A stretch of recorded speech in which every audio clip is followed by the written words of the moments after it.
Bom, gente, quem não gosta de ganhar um dinheirinho? Quem não gosta de ser bem-sucedido?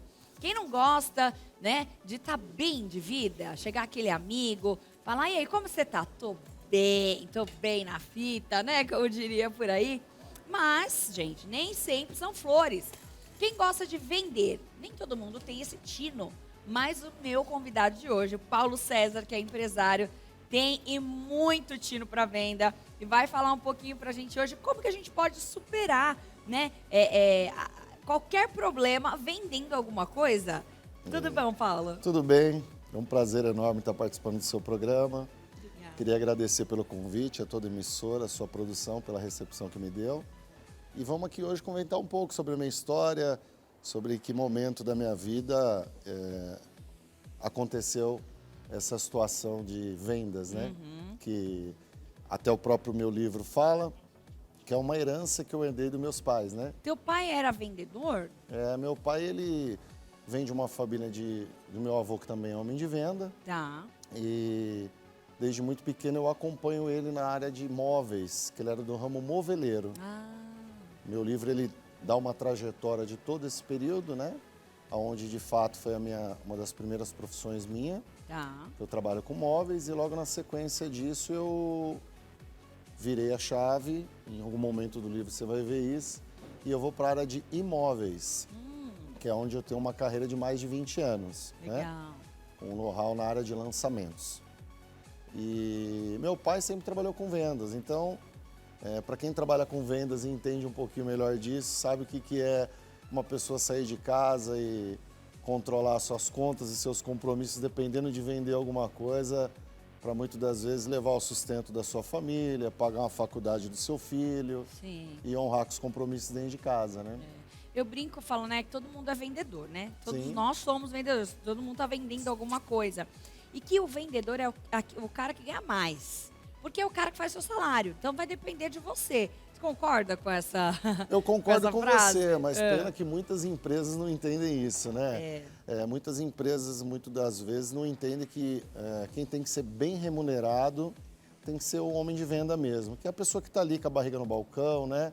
Que é a pessoa que lidar com o cliente, que entende a necessidade do cliente, do que ele precisa para atender a sua família ou até mesmo o seu bem pessoal. E muitas das vezes eles não pagam da forma como merecia. E graças a Deus, por onde a gente passou e conseguiu fazer uma gestão, a gente provou para os proprietários na época das empresas que de fato isso seria uma necessidade muito boa. Porque aonde a venda acontece, a empresa cresce, né? Então a gente sempre usou muito isso. E para você sempre foi muito fácil essa questão da venda? Como é que era quando você era criança? Porque a gente percebe, né, desde criança, às vezes fala, olha, esse daqui vai ser jogador de futebol, esse aqui fala bem, né? E como é que foi? É tão engraçado isso porque assim, hoje eu tenho esse entendimento, né? Mas quando eu era muito mais novo, eu não tinha esse entendimento. Costumam falar assim, nossa, você fala bastante, você fala bem, desde criança você é muito comunicativo.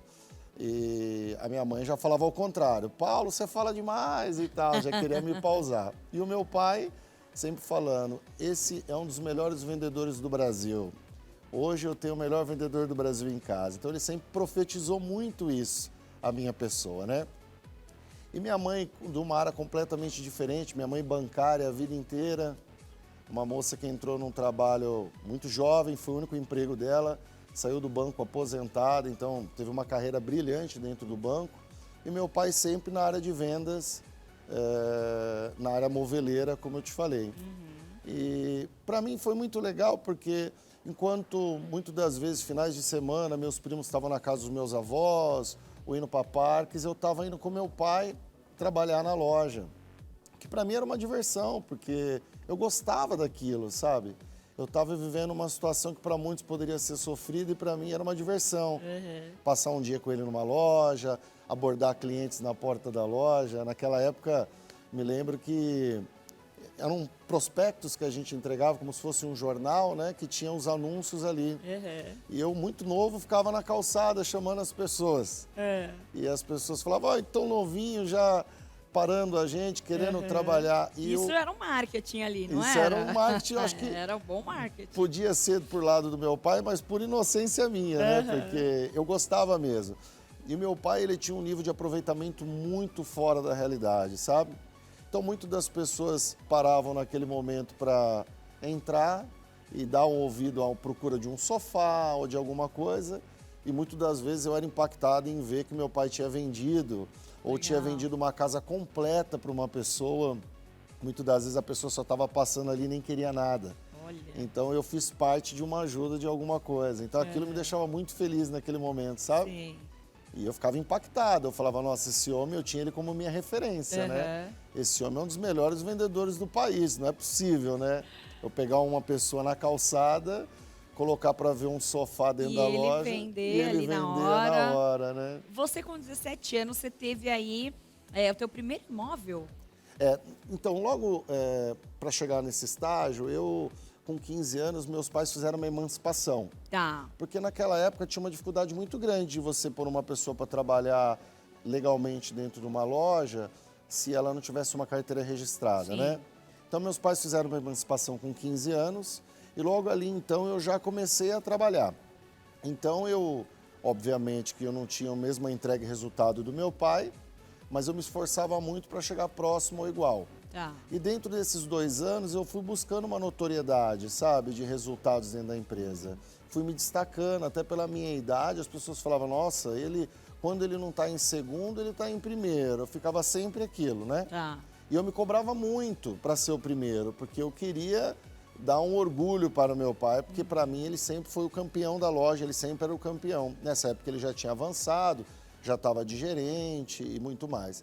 Então, com o que eu ganhava naquela época, que para mim era muito, eu era uma criança, eu tinha 15 anos de idade.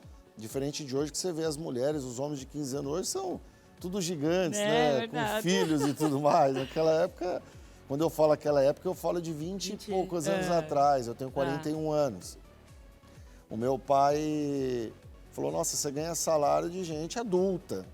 Então eu sempre guardei muito dinheiro, porque eu não tinha despesa, eu morava com meus pais, eu só gastava comigo e consegui comprar meu primeiro imóvel. Meu primeiro imóvel num bairro chamado Vila São Francisco, no empreendimento de uma construtora. Na planta eu comprei esse imóvel e foi minha primeira aquisição. Naquela época eu estava até conversando com colegas ali e falei, nossa, era a coisa mais difícil, porque papai e mamãe na época... Eles trabalhavam a vida inteira para ter um imóvel, né? Meu Deus! Era a vida toda para você adquirir um imóvel. Era muito comum isso nas famílias, né? Sim. Hoje que o mercado está mais agressivo, você vê pessoas jovens com 4, 5, 6 ou mais imóveis. Então aquilo para mim já era uma grande conquista. E ali eu consegui entender o que era eu ter meu lar, eu ter a minha casa. Quando entregou, eu decorei da melhor maneira possível. Foi meu canto, assim, sabe? E você já foi morar sozinho com 17 eu já fui anos? morar sozinho quando entregou a chave do meu imóvel. Tá. Aí nessa época eu já estava indo para entrar por 18 anos, porque eu comprei ele mais cedo, a construtora demora em média 30 meses para entregar. Eu já estava como maior de idade, com 18 anos, e já quis ir para o meu apartamento. Porque eu já como tudo para mim foi tudo muito precoce. Muito cedo, né? Foi tudo muito precoce. E aí acabei indo para o meu apartamento, adquiri uma experiência de morar sozinho, que gostei também, me adaptei muito fácil, porque em casa... Porque geralmente com 18 anos, né, a pessoa hoje não quer nada, não quer sair da casa da mãe hoje em dia. Não quer. Né, Paulo? Hoje em dia o pessoal quer ficar até 30 e pouco, 40, tá lá ainda. E se eu soubesse disso, confesso que tinha demorado mais para sair também, né? Porque minha mãe é maravilhosa, eu fui filho único por muitos anos, com meus pais. Então eles puderam fazer de tudo para mim, me deram de tudo. E era porque era de mim mesmo, querer ser adulto muito rápido, querer ter uma independência muito rápido. Mas se fosse nos tempos de hoje, eu teria pensado melhor, tinha ficado um pouquinho mais, né? Tinha colocado o apartamento para alugar e ficava morando com a mãe, com o pai, mais ou menos isso, né? Você teve, aí, né, depois dos seus 18 anos, você começou ali a entrar no ramo de vendas, ali você já estava, né, caminhando.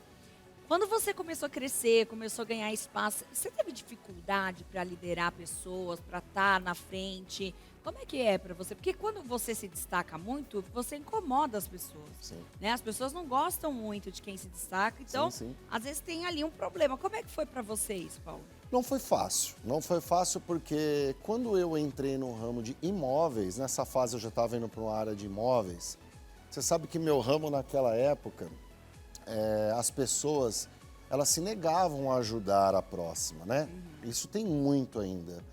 E quando eu entrei, o mercado imobiliário, ele era mais para as pessoas que já tinham uma segunda fonte de renda. Então era comum você entrar num stand e ver senhores de cabelo grisalho, pessoas mais velhas, que já eram aposentados e que ali a corretagem era só mais uma segunda fonte de renda ou para não ficar com a esposa em casa e ele não, estou fazendo alguma coisa, né? E fiquei muito surpreso com isso, porque a minha determinação e a minha vontade venceu tudo isso. Mas confesso que vários colegas que entraram junto comigo, logo mais na frente, eu até falo isso no meu livro, eu trouxe de volta para a empresa, logo quando eu virei diretor, que é bem mais adiante da minha história, porque desistiram porque se sentiram sem ajuda, sem uma pessoa experiente poder ensinar. Sim. As pessoas acham que te ensinando, você vai tomar o lugar dela. E isso é um absurdo, porque confesso que a minha trajetória foi longa, mas ela poderia ter tido um sucesso antecipado se eu tivesse tido uma ajuda. Então, naquela época, eu ia atender um cliente, você poderia estar chegando no stand acompanhada por alguém, e eu, sem experiência, a empresa não tinha os preparos necessários para preparar a pessoa, eu precisava de uma experiência, de uma ajuda de um colega de plantão, ele falava, para mim te ajudar, é 50, você tem que pagar metade. E eu tinha que pagar metade, muitas das vezes, para ver ele atender, para eu aprender na prática. Olha. E isso o mercado foi mudando. Hoje em dia, você entra num stand, tem os coordenadores, a equipe de venda está mais bem preparada. Hoje você tem lindos decorados para a família ter uma interpretação de espaço. Só faz aquela maquete, que põe até as pessoas. É um negócio hoje, surreal. óbvio que a gente também tem que acompanhar a tecnologia. A gente está no século XX, né? Mas naquela época as construtoras, eles achavam que era um gasto você fazer todo esse investimento. Então eles achavam que não tinha necessidade. Eles faziam uma quantidade mínima de material e muitas das vezes a gente não podia dar nem aquele folheto para o cliente. Nossa. Porque você ficaria sem. Então se você deu, você fica sem. E que é legal o cliente ir para casa hoje, ele pega um folheto, ele namora, ele conversa com a esposa, ele fala, olha, o que você acha disso, o que você acha daquilo, né? Então hoje eu costumo falar que o mercado facilitou muito a vida do vendedor nesse sentido, tá? Agora, as pessoas precisam parar de reclamar mais e ter um pouco mais de gratidão e força de vontade. Sim. Porque quando a gente dá uma coisa, a gente não tem a outra, né? Então, ou as duas coisas andam juntos, ou sempre a gente vai estar buscando uma falha em alguma coisa, né? Sim, não tem como, né? Hoje a nossa tecnologia, o mundo, tudo tá a milhão. Hoje lançou uma coisa, amanhã essa coisa já ficou velha. Exatamente. Né? E eu acho que na área de vendas é muito isso, assim. Eu até me pego pensando, às vezes, o pessoal entregando os panfletos no farol. De venda. Isso ainda funciona, Paula? Eu queria perguntar isso para alguém. Para você, eu vou sabe perguntar. que você está na frente, humildemente te falando, de uma pessoa que fez a primeira abordagem em farol de São Paulo. Eu fui um dos fundadores desse projeto. Tá brincando? Eu nem sabia. O que acontece? Existe uma grande diferença de você panfletar e você abordar. Tá. Eu, quando iniciei esse projeto, eu ia da forma como você está me vendo aqui, com a minha equipe de corretagem, exigia deles para que não entregasse 50, 100 panfletos. Não era esse o objetivo. O objetivo era abordar determinados carros em farol, perguntar para a pessoa se ela tinha interesse de receber um prospecto de um lançamento que estava acontecendo na região, que nós tínhamos num stand um ambiente todo preparado para recebê-lo, para que ele pudesse tomar conhecimento do que de fato estava acontecendo. Eu fazia uma abordagem a cada vez que o farol abria e fechava. E já tirei vendas dessas abordagens. Uau. Porque as pessoas viam que eu estava bem trajado, eu estava bem arrumado, que eu não estava com 200 folhetos embaixo do braço, eu estava somente com um. colocava o crachá da minha empresa do lado de fora para ele também não entender que é um assalto, porque Sim. a gente não pode esquecer que a gente está numa grande cidade, né? Exatamente. E a gente, obviamente, abordava os carros que nos interessavam como perfil e eu fazia vendas nessas abordagens. As construtoras, entendendo que começou através de pesquisa na chegada do cliente no plantão, por onde você veio? De que forma você veio? Entender que esse cara ele veio dessa abordagem, ela começou a contratar empresas para panfletar. Então é muito comum você ver, às vezes, várias pessoas no farol, a pessoa nem te dá um bom dia, ele sai esticando o braço te dando um material de um empreendimento. E, às vezes, por educação, você abaixa o vidro, pega, mas coloca do lado. Então existe essa diferença de uma abordagem e de uma panfletagem. Hoje a gente já consegue ver bastante corretores, você já vê pessoas mais, né, arrumadinhas, o pessoal ali entregando, já tem bastante isso. O pessoal está fazendo muito isso hoje nas padarias, na saída ali, né, de algumas padarias mais legais e tal.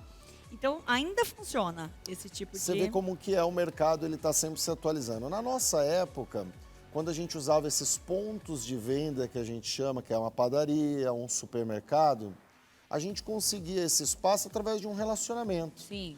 Hoje, as construtoras pagam por esse espaço. Ela contrata do proprietário do imóvel Olha. aquele espaço, porque ele sabe que o perfil do cliente dele está transitando por ali. Olha, que interessante. E naquele momento, ele faz um rodízio, vamos dizer assim, entre os corretores de perfil que podem trabalhar esse produto para abordar esse cliente lá. Então, se tornou um ponto de venda também, um plantão propriamente dito. Tá.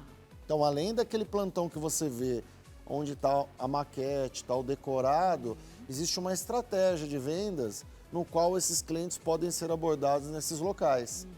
Então, facilitou bastante, porque antes era só através de relacionamento. Sim. Eu tinha que ter uma relação com o cara da padaria, eu tinha que estar lá todo dia tomando um café, consumindo lá, ele tinha que gostar de mim, eu tinha que oferecer alguma coisa em troca para ele só através da confiança dele comigo. Sim. Então isso se profissionalizou hoje em dia. A gente vê que ainda existe algumas coisas. Nesse livro, me conta um pouquinho, que é uma herança de pai para filha, a tua história. Sim. E dentro desse livro, eu sei que também você teve um encontro muito especial com Deus. Eu queria que você me falasse um pouquinho como é que foi. Essa história é muito interessante, ela é muito impactante, inclusive. E quem escreve o meu prefácio, você deve estar lendo aqui, é o meu bispo Bruno Brito. O Bruno Brito, ele na época que eu o conheci, ele era pastor de uma igreja chamada Lagoinha. E que logo depois de alguns anos, por decisão administrativa deles, virou Pura Fé. E lá, eu sou morador da região e eu tive a oportunidade de conhecer através de um convite de um amigo do mercado imobiliário. Eu sou casado com a Jennifer. Essa mulher é uma mulher maravilhosa que mudou minha vida. Me ensinou muito sobre a parte de Jesus e de Deus, porque eu sempre acreditei em Deus, mas eu sou de uma família de religião católica. Então eu ia na igreja todo domingo, fazia aquele papel que a gente pega aquele jornalzinho, não vê hora de acabar para poder ir embora, né? Porque a igreja católica ela tem por essa cultura entregar aquele jornalzinho. E a minha mulher, ela sempre foi da igreja Assembleia de Deus, família dela toda da igreja. E eu falei para ela um dia, amor, a gente tem que honrar um convite de um amigo meu chamado Mateus, que ele serve essa igreja, de lá um dia conhecer. Porque esporadicamente eu ia numa igreja próxima chamada Bola de Neve e ele via pelos meus posts que eu ia lá.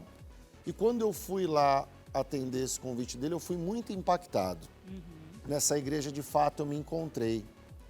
Eu fui muito bem recebido, a forma deles servirem lá é muito diferente.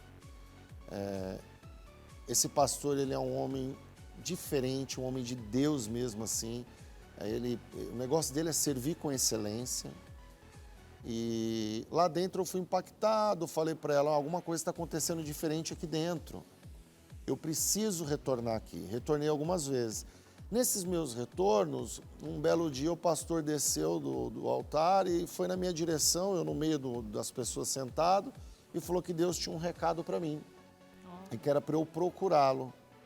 E lá dentro eu fiquei muito assustado, porque a gente fica assustado, Sim. né? A gente saber de Deus e acreditar nele a gente sempre soube, mas ter essa intimidade com ele é uma coisa muito séria. E eu fui tomando conhecimento disso. E logo que isso foi acontecendo na minha vida, eu quis estar mais próximo a eles, quis conhecer mais, me fez entender mais. Aqui, logo no prefácio, vocês vão tomar conhecimento. Esse é o Bruno Brito, um homem maravilhoso. Já esteve aqui? Já Acho esteve que aqui, no o Bruno? Rinaldi, já. Ele mudou minha vida. Aqui eu conto que eu vim a entender que eu não era bom de nada, que eu achava que eu era bom de alguma coisa, apesar de eu ter o meu talento nas vendas. Claro, seu dom, né? Deus te proporcionou esse Mas dom, é que eu né? era um instrumento de Deus, né? Eu era um instrumento de Deus na vida de pessoas. E o Bruno cada vez mais mostrando as obras que eu havia realizado na vida de pessoas, sem nem mesmo eu saber disso.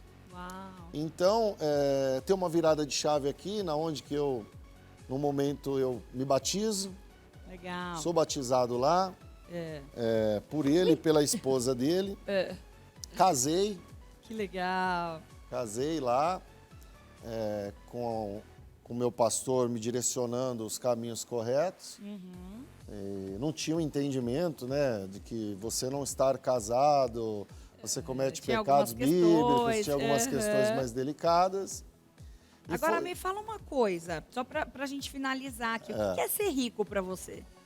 Ser rico para mim é ser cheio de Jesus Cristo. Ser rico para mim é você estar próximo à sua família.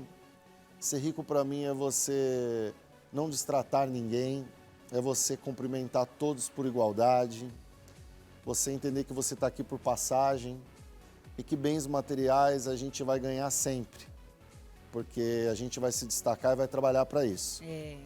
Mas ser rico para mim é essas três coisas. Você ter uma família maravilhosa que te apoia. Tem filhos já, Paulo? Não, não tenho filhos, Não, a gente ainda não. é casado recentemente. Bem recente. E o nosso projeto para os próximos tempos eu tenho uma vontade muito grande de ter gêmeos. Oh, meu Deus! E agora a gente vai realizar um Dose sonho, dupla, porque a gente conhece vários países já, a gente teve o privilégio de conhecer. Mas estou indo com o meu pastor e com o meu bispo hoje para Israel. Uau, No que final do legal. ano nós vamos para Israel. Uma viagem maravilhosa. Estou muito Paulo. ansioso para isso, viu? Muito legal. Eu adorei uma frase que está aqui, vamos terminar a nossa entrevista. Claro. Antes de sair de casa, não seque as costas. Pegue uma toalha, olhe no espelho e dê uma polida na sua estrela.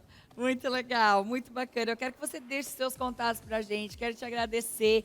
Obrigada por compartilhar um pouquinho da sua história e onde que, né, as pessoas podem encontrar o livro também para saber a história certinha. O aí. livro está disponível na Amazon. A minha rede social é Paulo César _oficial PC. Eu queria agradecer as 40 mil cópias vendidas. Hoje a gente é um best-seller. Eu estou com um livro aqui para indicar para todos. E não desista do sonho de vocês, tá? Se você tem um sonho ou acha que você pode realizar, só depende de você. Eu acho que a gente tem que reclamar menos e agradecer mais, tá bom? Muito obrigado. Uma herança de pai para filho. Muito bom, Paulo. Obrigada por compartilhar aqui com a gente. Olha, o nosso programa ainda não acabou, tem muita coisa ainda, tem a Hora Mais Doce, tem muito mais. Não sai daí, a gente vai para um break bem rapidinho, tá bom? Até já!